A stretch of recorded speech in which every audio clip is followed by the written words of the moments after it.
Hey, I've got you. Sometimes as a teacher, you don't just finish the day feeling tired. You finish the day with one student still on your mind. Maybe it's the one who didn't seem quite right, or the student who reacted strongly and left something a bit unresolved, or the child who said very little but somehow stayed with you. And even when the day ends, that feeling doesn't fully leave. You're home, you're sitting down, and yet part of you is still thinking about how they were feeling.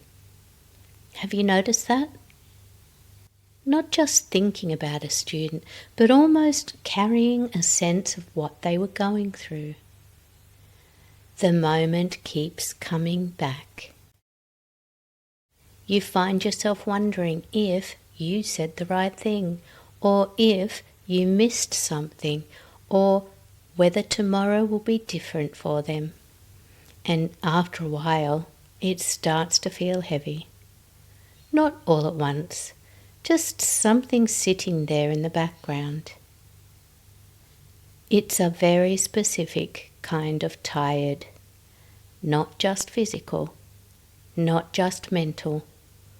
It's emotional.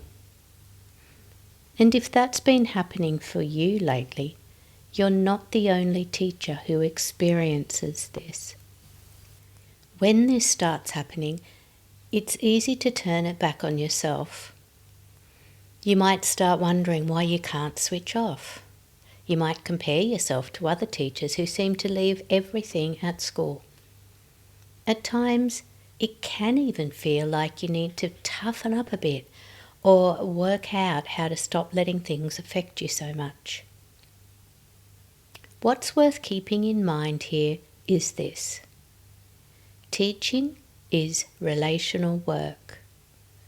All day long, you're picking up on how young people are feeling. You notice when someone's quieter than usual.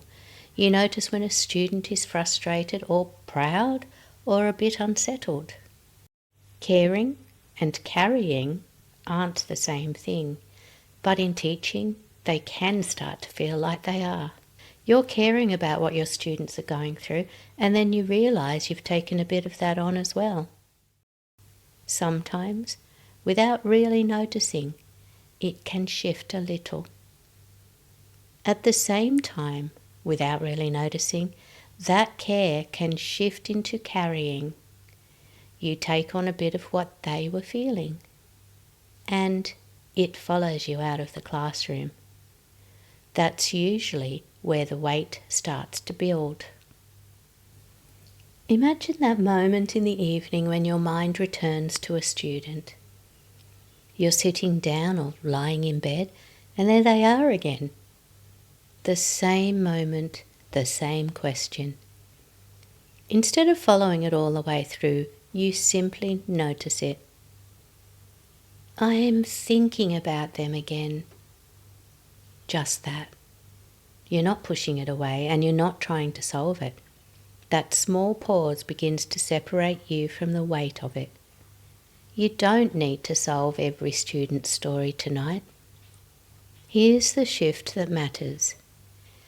You can care about what a student is feeling without carrying that feeling as your own. That's emotional containment. Without realising it, many teachers move from noticing a student's emotion to carrying it as their own. Think about a student who seemed upset during one of your lessons. During the day, you check in, adjust your approach, and support them in that moment. That's your role. Later, when your mind brings it back, your role is different. You're no longer in the classroom and you can't act on it right now. So instead of carrying the feeling, you acknowledge it. I noticed that. I cared about that. I'll come back to it tomorrow if I need to. That's containment. not ignoring it, just not holding on to it longer than necessary. During the school day, your attention is constantly moving. You're explaining, responding, adjusting, noticing, making decisions in real time, and there's very little space to pause and process what's happening underneath. What tends to happen is that much of the emotional meeting is held, rather than worked through in the moment. Then the day ends, things quieten down, and your mind finally has space. That's when certain moments start to come back. It might be a look from a student, a short interaction, or something that felt slightly unfinished at the time. It can feel like your mind is going back over the human parts of the day, trying to make sense of them. What you may notice is that these moments don't come back as neutral thoughts. They return with a feeling attached. That's why it can feel like you're holding something, not just remembering it. There's also a reason this tends to feel stronger once everything slows down. During the day, your system is active. You're moving from one moment to the next and your attention is focused on what's in front of you. When the pace drops, your brain begins to process what it didn't have time to earlier. It starts to revisit the moments that stood out. The student who seemed discouraged, the interaction that felt tense, or the child who needed reassurance. This is a normal process. Your mind isn't trying to overwhelm you. It's trying to organise the social and emotional parts of your day. That's why those moments come forward. What often helps is simply recognising what your mind is doing. This is my brain reviewing the day.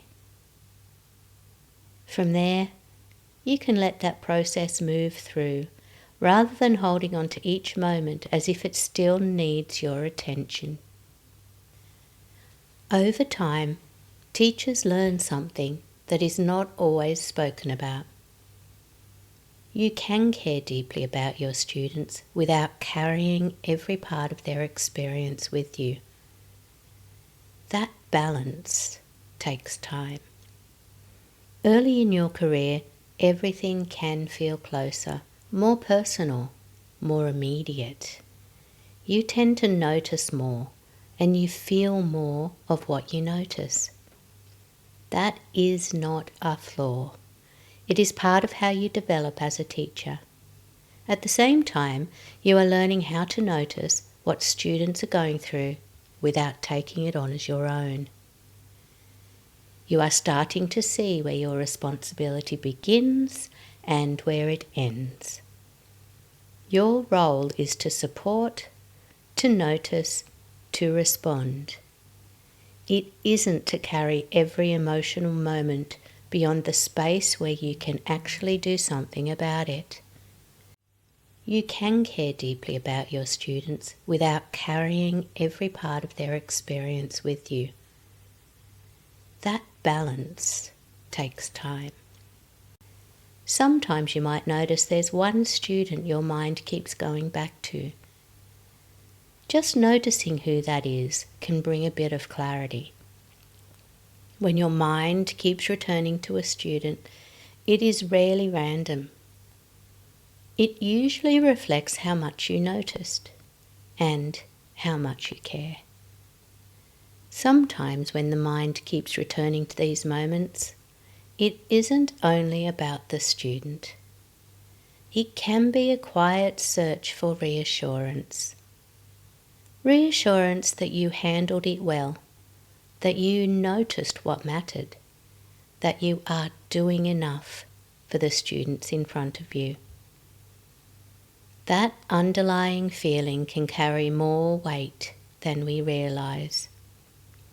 It also connects to a bigger picture around emotional load and how the work gradually shapes the way you think and feel over time. If caring deeply is starting to cost you emotionally, I want you to know this is one of the most common burnout patterns teachers experience. But it is usually not the only one. Emotional overload often sits alongside exhaustion, stress, guilt, overthinking, and that constant sense of carrying too much.